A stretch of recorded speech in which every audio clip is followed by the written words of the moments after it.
Today would be the last day we would have to export the pigs. The final shipment was scheduled to leave at noon. For this last train, they wanted me to be the assistant conductor because the original one had called in sick. I would be in the caboose at the very back of the train. I then watched as the switcher organized the entire train and moved it onto the right track.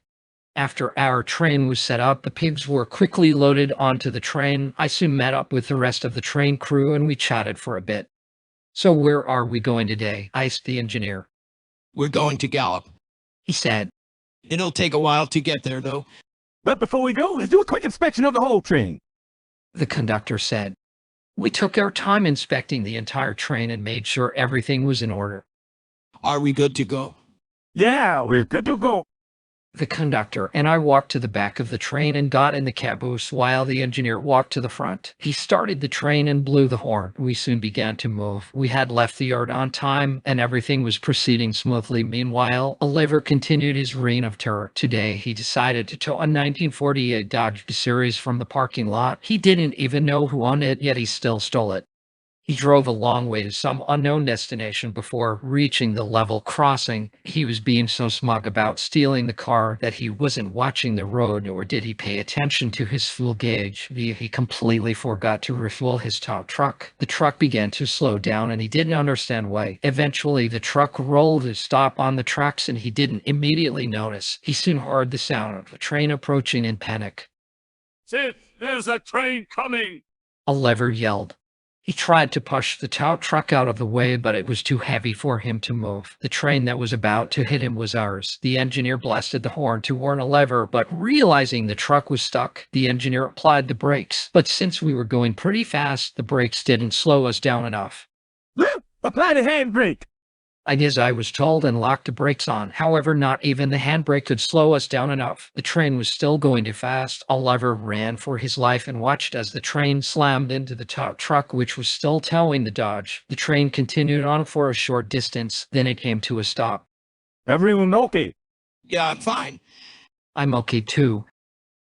No one was hurt, though both the tow truck and the Dodge were destroyed. The Dodge actually unattached itself from the tow truck and the impact made it fly off into the bushes, and it rolled over a few times. The tow truck, meanwhile, landed in a ditch on its side. "I'm in so much fucking trouble!" I stepped out of the caboose to see what had happened. I saw the Dodge and realized whose car it was. "Is that Mr. Collins' car?" I wondered. Then I saw the tow truck, and then I saw Oliver. "You," I yelled. Oliver looked terrified. He tried to run away, but I grabbed him. "You little bastard," I yelled. "This was your doing, wasn't it?" "Yes, but I didn't mean to get stuck on the rails." "What were you doing? Were you trying to beat the train? If so, you should already know by now that you were supposed to wait for the train to pass before crossing." "I wasn't paying attention to the road, and then I ran out of fuel." I can't sort of understand that, but what I can't understand is why you towed Mr. Collins' car. I mean, he clearly didn't park it illegally, and I know because he has his own parking spot. "Wait! No, that was Mr. Collins' truck. I had no idea it was his. Oh no!" "Oh yes," came a voice from behind us. There behind us was Mr. Collins. Oliver's face turned pale when he saw his bus approaching. "Look, could you excuse us for a moment? Mr. Collins asked me. I need to have a few words with my employee here." "No problem," I said as I walked away from them. Mr. Collins turned to Oliver in an angry tone. "Listen here, you little runt who gave you the right to tow away my car. Not only did you illegally tow away my car, you managed to total both it as well as one of our tow trucks. Look at my car, look at it. It's a fucking wreck, and look at the fucking tow truck, it's a total loss. Do you have any idea how much that costs? The administration's going to fine us for that." "I am so sorry, sir." And I have received complaints from her this past week. They say that someone illegally towed some of their employees' cars. I also received 2 complaints from our own employees about someone stealing their cars as well. That tow truck over there they claim was the one that towed their cars. What do you have to say about that? "It was me." Oliver said in a meek voice. However, Francis, you've gotten us all into a heap of trouble. The administration was informed of this accident, and they'll be here in a few minutes. I'm sure they'll want to talk to you about your actions. I will also recommend them that your commercial license be revoked. and that you be resent elsewhere. I do not want you working at Mountain Lab ever again. But Mr. Collins, Do not speak. You've caused enough problems this week. We will have to pay compensation to all of Red's employees for the damages to their vehicles, as well as our own staff. And my total care will be coming out of your paycheck. You will not leave the site until the administration has arrived to question you. And if you lie to them, well, let's just say you'll be done. Oliver hung his head in shame as he realized that he was finished at Mountain Lab. The administration soon arrived to conduct their investigation. They first inspected our train, which suffered minimal damage. We were cleared to proceed to Gallup, though another locomotive towed us all the way there as standard procedure. After the administration received their information, they spoke to Oliver. Well, what do you have to say for yourself? One of the investigators asked. I'm sorry. You see, my coworkers were pissing me off, so I decided to take their cause as payback. Pissing you off? You weren't even helping them on the first train last week. They had every right to call you out on it. Also, what was the benefit of illegally towing their cars? You know that can land you in a lot of trouble. I don't know. And what exactly did your boss do to have his car towed? I didn't know it was his car. I was just towing random cars each day. Well, we towed his car in the process. Where did you leave the other cars at, anyway? They're all at the Limpon's lot. Okay, we'll let the victims know that their cars will be sent back to them, and your company will also owe them $500 for each car that was towed. And to prevent further issues, you are to lose your commercial driver's license for at least a year. Mr. Collins has made it apparent that he does not want you working at Mountain Lab ever again. So, we're going to resend you to Foundry to work at the chemical processing plant. The transfer will be in 2 weeks. During that time, they will be suspended without pay. Also, if you pull another stunt like this again, you will be terminated on the spot. Do I make myself clear? Yes! Oliver said in a trembling voice.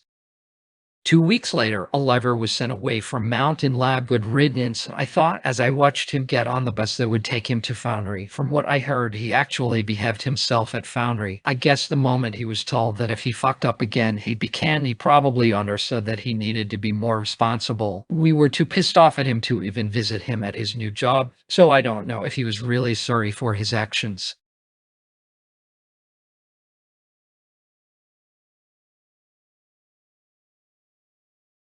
April 1st of 1966 was one of the saddest days of my life. Mr. Bean had decided to retire. We all thought he was joking when he made the announcement, but he sadly wasn't, though he was old, and he'd been managing here for over 20 years. He needed some rest. There was a bit of good news in the bad. Mr. Bean's son, Ricky, was brought in to work with us. He was a nice guy, and he actually seemed excited to be part of the team. His father often brought him here as a child, and he loved exploring the facility. A lot of us had seen him grow up, and he was a pleasant reminder of happier times. Fast forward to today. He's a grown adult now, and he'll be working with us. We were all sad to see Mr. Bean go, but we were happy to have Ricky in our crew. The day after Mr. Bean left, Mr. Collins had to manage all the departments until the administration could find someone to take Mr. Bean's place. The following day, Mr. Bean's replacement arrived, a former board member of Red Wilson Kiff. This man was nowhere near as nice as Mr. Bean or fun to be around. He was gruff, unfriendly, and very serious. He seemed like he was here to take over the area and run it the way he saw fit. If you ask me, I'd prefer Mr. Collins be our manager, as he seemed to care more about Mountain Lab and all its employees. Anyway, we introduced Mr. Keith to our workshop, and the first thing he did was this. You call this a workshop? Jesus fucking Christ. This place is so old-fashioned. We must overhaul this entire facility at once. He had the workshop overhauled immediately, even though it was totally fine the way it was. Heck, he didn't even ask Red or the administration for approval, and basically stole company funds just so he could redo the workshop. He quickly turned into an authoritarian asshole. Every day he seemed to find something else to criticize. He then began laying off people, claiming there was too many of us, and we were costing the company too much money, which was completely absurd. Then he began shutting down certain businesses such as the farm because he claimed it wasn't making the company any money. He must not have seen the earnings we gained from it in November because that was our most profitable month ever. Then he began relocating us to other departments. He moved me from the maintenance department to the coal mine. Meanwhile, Ricky was sent to the yard works. I have no idea what made Mr. Keith think these changes would benefit the company, but I wasn't going to quibble over it. Not that I had a choice. At least I was familiar with mining coal, so the move made sense in a way. When I got to the mine, I was surprised to see Joseph working there. Hi, Luke. Joseph said, "Oh, hey, Joseph, I wasn't expecting you here. So you have decided to leave the office and go work here now?" Yeah, I need a change of scenery. Though I didn't really want to work in this coal mine. But I guess I must do what Mr. Keith says. Also, what's this about him wanting to overhaul the workshop? I mean, there's clearly nothing wrong with it. He thinks it's out of date. He wants to make it more efficient. Sadly, demolition's already started. I'm going to miss the old place. It also seems he shut the farm down. Why would he do that? It was bringing in a decent amount of revenue. He said it wasn't making enough profit. Fuck if I know. It seems stupid to me. We made how much money from it in November? Oh, about 300,000. Yeah, and according to him, that wasn't good enough. I don't know what he's thinking. He even closed our boat rental place. Harry said. No, he did not. Look, I get that corporate fucked up the first time. But come on. I mean, we made a shitload of money from that. He's giving Blue the upper hand by doing this. He better not have shut the brewery down, too. I had to say it, but I think he just did. Motherfucker, this guy's crazy. We have to do something about this. We can't just let him run this company into the ground like this. I know, but what is there to do? We have no say in this matter. We can always go on strike.